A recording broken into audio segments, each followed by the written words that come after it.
touch.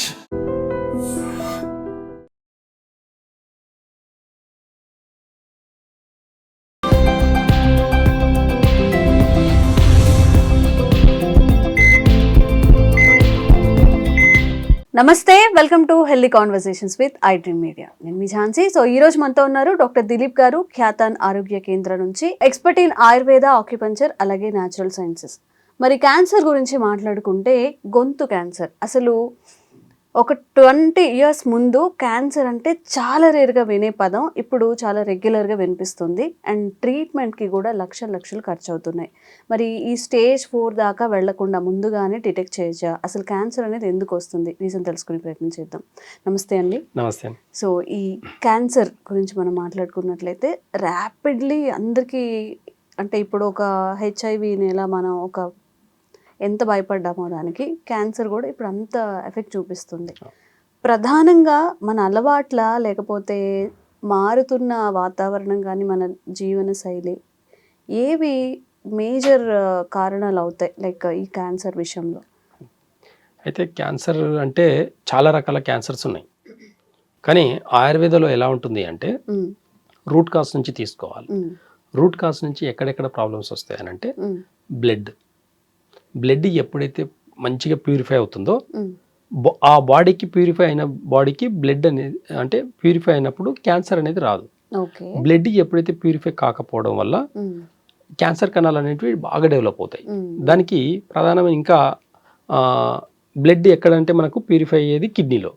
Plus దాంతో పాటు మనకు లంగ్స్లో ఇన్బ్యాలెన్స్ ఉంది అనుకోండి, లంగ్స్లో కూడా ప్రాబ్లం ఉంది అంటే బ్లడ్ సెల్స్లో ఆక్సిజన్ లెవెల్స్ ఎక్కువ కానివ్వండి, తక్కువ కానివ్వండి, ఎప్పుడైనా బాగా గుర్తుపెట్టుకోండి, క్యాన్సర్కి మెయిన్ ప్రధానమైన కారణాలు లంగ్స్ ప్లస్ కిడ్నీలో ప్రాబ్లం ఉన్నప్పుడు మాత్రమే ఎక్కువ వచ్చే అవకాశాలు ఎక్కువ ఉంటాయి. రీజన్ ఏంటి అంటే, ఒక బ్లడ్ సెల్ ఉంది అనుకోండి, ఒక బ్లడ్ సెల్లో ఆక్సిజన్ లెవెల్స్ ఎక్కువైనా తక్కువైనా క్యాన్సర్ వస్తుంది అనేది ఆయుర్వేదం మూలం చెప్తుంది. అయితే మనం కిడ్నీని ప్లస్ లంగ్స్ని మంచిగా పెట్టుకున్నంత వరకు ఎలాంటి క్యాన్సర్స్ రావు. ఇప్పుడు ఎగ్జాంపుల్ లంగ్స్ క్యాన్సర్ అనుకోండి, లంగ్ క్యాన్సర్ లేదంటే థ్రోట్ క్యాన్సర్ చాలా మందికి ఉంది. ఇప్పుడు ఎగ్జాంపుల్ చెప్పాలంటే థ్రోట్ క్యాన్సర్ చాలా మందికి ఉంది.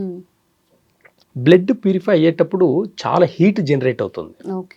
అయితే కిడ్నీ హీట్ని జనరేట్ చేసినప్పుడు మనం ఎగ్జాంపుల్గా తీసుకుంటే, ఇప్పుడు బాడీ ఓవర్ హీట్ ఉందనుకోండి, వాటర్ ఎక్కువ తాగితే బాడీ అనేది కొంచెం హీట్ అనేది తగ్గుతుంది. ఇప్పుడు ఎగ్జాంపుల్ ఇంకా కొన్ని చెప్పాలంటే చాలా అంటే లాజికల్స్గా ఉంటాయి అన్నమాట. ఏదైనా సరే ఆయుర్వేదంలో పంచభూతాల నుంచి వచ్చిన మెడిసిన్స్ మాత్రమే వస్తాయి. పంచభూతాలని బేస్ చేసుకొని మాత్రమే బాడీని అనలైజ్ చేసి రూట్ కాజ్ నుంచి మనం కనుక్కొని మాత్రమే ట్రీట్మెంట్ చేయాల్సి వస్తుంది. కాబట్టి ఇక్కడ బ్లడ్ అంటే కిడ్నీ బ్లడ్ని ప్యూరిఫై చేసేటప్పుడు ఒక్కొక్కసారి ఓవర్ హీట్ అవుతుంది అనమాట. దానికి మనం ప్రధానంగా ఎలాంటి ఫుడ్ తీసుకుని ఉంటామంటే, ఎక్సెస్ స్పైసీ ఫుడ్ తీసుకున్నప్పుడు కిడ్నీస్ అనేది ఓవర్ హీట్ అవుతాయి. అంటే అప్పుడు బ్లడ్ కూడా చాలా అంటే వాటర్ తక్కువ తీసుకుని ఉంటాము, ప్లస్ స్పైసీ ఫుడ్ తీసుకుని ఉంటాం. ఈ రెండు ఇన్బ్యాలెన్స్ వల్ల ఏమవుతుందంటే బ్లడ్ ప్యూరిఫై అనేది సరిగా కాదు. దాంతోపాటు లంగ్స్ కూడా ఎఫెక్ట్ అయ్యి, ఎక్కువ స్పైసీ తిన్నప్పుడు లంగ్స్ ఎఫెక్ట్ అవుతుంది. కాబట్టి లంగ్స్ కూడా ఇన్బ్యాలెన్స్ అయ్యి బ్లడ్ సెల్స్లో ఆక్సిజన్ లెవెల్స్ అనేటివి తగ్గిపోతాయి. ఆ సెల్ వచ్చేసి ఒక బ్లాక్ కలర్లో ఒక బ్లాక్ టిష్యూగా మారిపోతుంది అనమాట. అది కొంతమందికి ఎక్కడైతే బాడీలో వీక్నెస్ ఉంటుందో, కొంతమందికి థ్రోట్ ఇన్ఫెక్షన్ ఉంటుంది. థ్రోట్ ఇన్ఫెక్షన్స్ కూడా ఎందుకు వస్తున్నాయి అనేది బాగా అర్థం చేసుకుంటే, కొంతమందికి బాడీ ఓవర్ హీట్ అవుతుంది. బాడీ ఓవర్ హీట్ అయినప్పుడు వాళ్ళ నాలుక అనేది పగిలిపోతుంటుంది. హీట్కి నాలుక పగిలిపోతుంటుంది. పగిలిపోయినప్పుడు చిన్న చిన్న రంధ్రాలు పడతాయి. ఈ రంధ్రాలు పడ్డప్పుడు మనం ఏం చేస్తామంటే జంక్ ఫుడ్ తినడం. బాగా గుర్తుపెట్టుకోండి, ఇది చాలా మందికి తెలియదు. ఇది ఎలాంటి హ్యాబిట్స్ ఉండవు, గుట్కా తినరు, సిగరెట్ తాగరు, ఏమి తినని ఆడవాళ్ళకు కూడా థ్రోట్ క్యాన్సర్స్ వచ్చిన వాళ్ళు ఉన్నారు. రావడానికి రీజన్ ఏంటంటే, బాడీ ఓవర్ హీట్ అయినప్పుడు, నాలుక పగిలినప్పుడు, ఎలాంటి జంక్ ఫుడ్ తిన్నా సరే, ఎలాంటి కెమికల్ ఫుడ్ ఏదైనా తిన్నా సరే, ఎక్కువ స్పైసీ ఫుడ్ తిన్నా సరే, ఇప్పుడు బయట మార్కెట్ చూడండి, చాట్ కానివ్వండి, ఫాస్ట్ ఫుడ్ కానీ, ఇలాంటి ఫుడ్ తిన్నప్పుడు దాంట్లో ఉండే సాల్ట్ ఉంటుంది, కెమికల్ సాల్ట్, ఒకటి అజినోమోటో అని అంటాం. ఆ సాల్ట్ ఈ రంధ్రాల్లో చిక్కుకుపోయి అవి అక్కడే ఉండి, అంటే లోపల ఉండే రక్తనాళాలు అన్నిటిని కూడా గడ్డగట్టించేసి, లోపల ఇంటర్నల్గా ఏదైనా ఒక టిష్యూని పట్టుకొని ఉంది అంటే అది క్యాన్సర్గా మారుతుంది అనమాట. అంటే ఇది చాలా డీప్ సబ్జెక్ట్ ఇది. అంటే బాడీ ఓవర్ హీట్ అయినప్పుడు నాలుక పగిలినప్పుడు కూడా థ్రోట్ క్యాన్సర్ రావడానికి 90% ఛాన్సెస్ ఉన్నాయి. కాబట్టి ఎలాంటి ఫుడ్ అంటే చాలా మంది అనుకుంటారు సిగరెట్ తాగితేనే వస్తుంది, గుట్కా తింటేనే థ్రోట్ క్యాన్సర్ వస్తుంది అంటే, ఇప్పుడు గుట్కా తిన్న వాళ్ళకు అక్కడ వాళ్ళకు బాగా అబ్జర్వ్ చేస్తే వాళ్ళు చున్నంలో ఇదే జరద వేసుకొని తింటారు అనమాట. కొంతమంది ఇక్కడ పెట్టుకుంటారు చూడండి. ఇవన్నిటికి రీజన్ ఏంటంటే చున్నం అనేది నాలుకని పగలగొట్టేస్తుంది, ఇంకా క్రాక్ చేస్తుంది అనమాట. అక్కడ ఉన్న చున్నం నాలుకని క్రాక్ చేసేసి ఈ జరదలో ఉన్న కెమికల్ని దాని లోపలికి వెళ్ళేసి అలాగే కొన్ని రోజుల పాటు అక్కడ ఆ కణాలు అనేటివి అన్ని ఉండి రక్తనాళాలని చంపేస్తుంది. ఈ రక్తనాళాలను ఎప్పుడైతే చంపేస్తుందో థ్రోట్కి అది స్లోగా ఒక పాయిజన్ లెక్కన కొన్ని రోజుల తర్వాత అది థ్రోట్ క్యాన్సర్గా మారుతుంది. అందుకే జరద తిన్న వాళ్ళకు ఇదంతా కూడా వాళ్ళకు సెల్స్ అనేటివి చచ్చిపోయి ఉంటాయి హీట్ వల్ల, ప్లస్ ఆ చున్నం హీట్ వల్ల ఆ నాలుక అనేది పగిలిపోయి అక్కడ చిన్న చిన్న కణాలు అనేటివి అన్ని కూడా డెడ్ అయిపోయి అది క్యాన్సర్గా దారితీస్తుంది అనమాట. కానీ వీటన్నిటికీ తగ్గించుకోవాలంటే ఆయుర్వేదంలో మంచి మంచి రెమెడీస్ ఉన్నాయి అనమాట. ఇప్పుడు ఎగ్జాంపుల్ ఏదైనా ఒక గాయం అయింది అనుకోండి, అలోవెరా పెట్టి చూడండి. మీరు అలోవెరా జెల్ మంచిగా రాసేసి చూడండి, కలబంద ఈ అలోవెరా జెల్ పెట్టేసి కలబందతో రాసేసి చూడండి, చాలా ఫాస్ట్గా తగ్గిపోతుంది. అలాగే మనం చాలా ఈజీ రెమెడీ అనమాట ఇది తగ్గించుకునేదానికి. కొంచెం కలబంద గుజ్జు తీసేసుకొని దాంట్లో మనము పట్టికి భస్మం అని ఉంటుంది, ఆలం భస్మం అని ఉంటుంది. దాని భస్మం అంటే పట్టికి మామూలుగా మార్కెట్లో దొరుకుతుంది, కానీ దాన్ని భస్వంగా కన్వర్ట్ చేయాలి. చేసినప్పుడు ఆ భస్వంని ప్లస్ ఈ అలోవెరా జెల్ని రెండు కలుపుకొని ఒక 2 స్పూన్లు నోట్లు వేసుకొని ఒక 5 నిమిషాలు ఒక 2-3 మినిట్స్ నోట్లోనే బాగా పుకరించేసి ఉమ్మిచ్చేస్తే టంగ్ క్యాన్సర్ మొత్తం తగ్గిపోతుంది. అవకాశం ఉన్నా సరే టంగ్ లో ఏదన్నా అంటే నోటిలో ఏదన్నా పూత లాంటిది అలా వచ్చినా సరే ఈ ఒక్క రెమెడీ తోటి కూడా క్యాన్సర్ కూడా తగ్గించుకోవచ్చు. ఇది మింగడం వల్ల కూడా ఇంటెస్టైన్ క్యాన్సర్ ఉంటుంది, కొంతమందికి పెద్ద పేగులో క్యాన్సర్ ఉంటుంది. ఈ కలమంద గుజ్జు ప్లస్ ఈ పట్టికి భస్మం రెండు మిక్స్ చేసేసి ఇంటర్నల్ గా తీసుకుంటే కూడా ఇంటెస్టైన్ క్యాన్సర్ కూడా తగ్గుతుంది అనమాట. అంత ఎనర్జీతో ఉంటుంది. చాలా సింపుల్, ఒక 10 రూపీస్లో అయిపోతుంది ఇది. కానీ ఇంత చిన్న వైద్యాన్ని చాలా ఈజీగా తీసుకుంటారు. కానీ ఆయుర్వేద మూలాలు ఎట్లా అంటే రూపాయి ఖర్చు కాకుండా ఒక ఆకుతో కూడా తగ్గించుకోవచ్చు, ఒక సీడ్తో కూడా ఆ క్యాన్సర్ని తగ్గించుకునే గుణాలు ఆయుర్వేదంలో చాలా ఉన్నాయి. గతంలో కూడా చెప్పుకున్నట్టు మనము ఒక తేనెలో పిప్పల పౌడర్ కూడా కలుపుకొని నోటి ద్వారా తీసుకోవడం వల్ల నోటి క్యాన్సర్ తగ్గుతుంది, ఇంటెస్టైన్ క్యాన్సర్ తగ్గుతుంది, లంగ్స్ క్యాన్సర్ తగ్గుతుంది.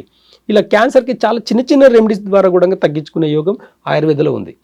చాలా మందికి అవగాహన లేక హాస్పిటల్కి పరిగెత్తి కీమోస్ అవి ఇవి చేస్తున్నారు, కానీ చాలా చిన్న చిన్న రెమెడీస్ తోటి కూడా క్యాన్సర్లు తగ్గించుకునే గుణం ఆయుర్వేదంలో ఉంది అనమాట. ఓకే, అసలు ప్రధానంగా క్యాన్సర్ రావడానికి అది ఏ క్యాన్సర్ అని ఇప్పుడు మనం మాట్లాడుకున్న ఒక రీజన్, ఎలాంటి క్యాన్సర్స్ అయినా రావడానికి మన లైఫ్ స్టైల్ చేంజెస్ కానీ మనం ఇంట్లో యూజ్ చేసే వస్తువులు కానీ ఇవి ఏమన్నా రీజన్స్ అవుతాయా? ఇప్పుడు చూడండి, అదే అంటున్నాను నేను, ఓవర్ హీట్ ఫుడ్ అనేది తిన్నప్పుడు దానికి బ్యాలెన్స్ గా కొంచెం వాటర్ ఎక్కువ తీసుకోవడం వల్ల కొంచెం బ్యాలెన్స్ అవుతుంది. ఓవర్ హీట్ తీసుకున్నప్పుడు బాడీ కూడా హీట్ అవుతుంది. ఆ హీట్ వల్ల మన బాడీలో ఉన్న సెల్స్ అన్ని చచ్చిపోతాయి అనమాట. ఒక్కొక్క బ్లడ్ సెల్స్ అనేటివి కూడా చాలా డెడ్ అవుతాయి. ఆ డెడ్ సెల్స్ అన్ని కూడా కొద్దిగా 1 నుంచి 5 years వరకు ఆ సెల్స్ అన్ని చనిపోయి ఒక దగ్గర స్టోర్ అయ్యి ఒక ఆర్గాన్ ని పట్టుకొని యూట్రస్, ఇప్పుడు కొంతమంది యూట్రస్ క్యాన్సర్ అంటారు. ఆ యూట్రస్కి ఏమవుతుందంటే ఇలాంటి సెల్స్ అన్ని కూడా యూట్రస్కి అతుకోవడం వల్ల యూట్రస్కి సంబంధించిన క్యాన్సర్స్ వస్తాయి. కొంతమంది కిడ్నీ పైన క్యాన్సర్ వస్తుంది, కిడ్నీ రిలేటెడ్. కొంతమందికి లివర్ క్యాన్సర్ వస్తుంది, కొంతమంది ప్యాంక్రియాస్ క్యాన్సర్ వస్తుంది. ఇలా ఏ ఇంటర్నల్గా ఏ ఆర్గాన్ అయితే వీక్ ఉంటుందో ఈ క్యాన్సర్ కణాలు అన్ని కూడా ఒక దగ్గరికి వెళ్ళేసి ఒక టిష్యూని పట్టుకోవడం వల్ల ఆ ఏరియా మొత్తం కూడా బ్లాక్ అయిపోయి ఆ ఏరియా మొత్తం ఒక క్యాన్సర్గా కన్వర్ట్ అవుతుంది అనమాట. కానీ దాన్ని మళ్ళీ రీజనరేట్ చేసేదానికి ఆయుర్వేదంలో చాలా మంచి మంచి మెడిసిన్స్ ఉన్నాయన్నమాట. ఈ అవేర్నెస్ లేకపోవడం వల్లనే చాలా మంది దీనికి అంటే ఆయుర్వేద అంటే ఎలా ఉంటుందో ఏమో తెలియదు అని చెప్పేసి కొంతమంది పేర్లు చెప్పొచ్చు. కర్ణాటకలో శివమొగ్గ దగ్గర ఒక ఆయన ఉండేదన్నమాట. 80 ఏళ్ల వయసులో కూడా క్యాన్సర్కి కొన్ని లక్షల మందిని బతికిచ్చాడు. నారాయణమూర్తి, మీరు యూట్యూబ్లో సెర్చ్ చేస్తే కూడా నారాయణమూర్తి అని అంటే శివమొగ్గ అని అంటే చాలా మంది వీడియోస్ వస్తాయి. కొన్ని 1000 మంది లైన్లో ఉండేది. ఆయనది వారానికి 1-2 రోజులు చూసేది. 1000 మంది లైన్లో విదేశాల నుంచి కూడా వచ్చి ఎలాంటి క్యాన్సర్ అయినా సరే ఎలాంటి రిపోర్ట్ చూడకుండా కూడా జస్ట్ 4 మెడిసిన్ ఇచ్చి క్యాన్సర్లు తగ్గించిన రోజులు చాలా మంది ఉన్నారు. అట్లా ఇప్పటికీ మన సిటీ సరౌండింగ్ లో కూడా చాలా మంది క్యాన్సర్ కి ఆయుర్వేద వైద్యం ఇచ్చి కొన్ని లక్షల మందిని బతికిచ్చే వాళ్ళు చాలా మంది ఉన్నారు. కాబట్టి ఆయుర్వేదంకి ఆ యొక్క యోగం ఉంది, ఆ యొక్క గుణం ఉంది. కాబట్టి అవేర్నెస్ లేకపోవడం వల్లనే ఇది తప్పుదారిపోతుందని చెప్పేసి అనుకోవచ్చు. కాబట్టి అవేర్నెస్ కావాలి. ఆయుర్వేదంలో ఎలాంటి డిసీజ్ కైనా ఎలాంటి మనకు తెలియదు, కొన్ని కొత్త పేర్లు మార్కెట్లో వస్తున్నాయి. అలాంటి డిసీజ్ కూడా ఎప్పుడో మన సుశ్రుతుడు అనేది నాగార్జున ఎప్పుడో మన గ్రంథాల్లో రాసి పెట్టాడు అనమాట. ఆయుర్వేదం అంటే ముందు వచ్చే తరాలకు కూడా మనకు మెడిసిన్స్ అనేవి రాసి పెట్టారు. అలాంటి రెమెడీస్ మనం రూట్ కాస్ నుంచి ఇవ్వడం వల్ల రూట్ కాస్ నుంచి ఎలాంటి డిసీజ్ అయినా తగ్గించుకునే గుణం ఆయుర్వేదంలో ఉంది అనమాట. ఓకే. సో నిజంగా క్యాన్సర్ వచ్చినప్పుడు కీమోథెరపీ, రేడియోథెరపీస్ అని చేయడం బాగా వాళ్ళ ఫిజికల్ స్ట్రెయిన్ ఉంటుంది, మెంటల్గా స్ట్రెస్ ఉంటుంది. మేబీ అది వికటించినప్పుడు వాళ్ళకి ఇంకా అదర్ సైడ్ ఎఫెక్ట్స్ వచ్చే అవకాశం కూడా ఉంది. కాబట్టి ఆయుర్వేదంలో కూడా క్యాన్సర్కి మంచి మెడిసిన్ ఉంది. తప్పకుండా ఈ వీడియో ఎవరికైతే యూస్ఫుల్ అనుకుంటున్నారో వాళ్ళకి కూడా ఫార్వర్డ్ చేయండి. మీకు ఇంకా హెల్త్ గురించి అవేర్నెస్ కల్పించే వీడియోస్ మేము కూడా చేస్తూనే ఉంటాం. Thank you so much. Thank you. Sir, one life lesson what medicine has taught you. Whatever you can do without expecting. But I really believe మన పాజిటివ్ యాటిట్యూడ్ ఉంటేనే మనం ఏదైనా సాధించగలం. గట్ని మనం కరెక్ట్గా డీల్ చేసినట్లయితే అది మనకి పాజిటివ్ హార్మోన్స్ని రిలీజ్ చేస్తుంది. షుగర్ వచ్చిన వాళ్ళ పరిస్థితి ఏంటి? పొట్ట దగ్గర పెరిగితే దాన్ని ఆండ్రాయిడ్ అంటారు, ఆండ్రాయిడ్ ఫోన్ కదా. అసలు థాట్స్ ఎందుకు వస్తాయి? బ్రెయిన్ డెడ్ అంటే దానికి ప్రపంచం అంతా కూడా కొన్ని నిర్దిష్టమైనటువంటి లక్షణాలు ఉంటాయి. మానసికంగా ధైర్యంగా ఉంటే క్యాన్సర్ జయించవచ్చు. You are a doctor for a cause sir, అంతే. వాళ్ళకి వచ్చిన ఆదాయం కాకుండా ఫ్రీ సర్వీస్ ఎంతమందికో చేస్తారు.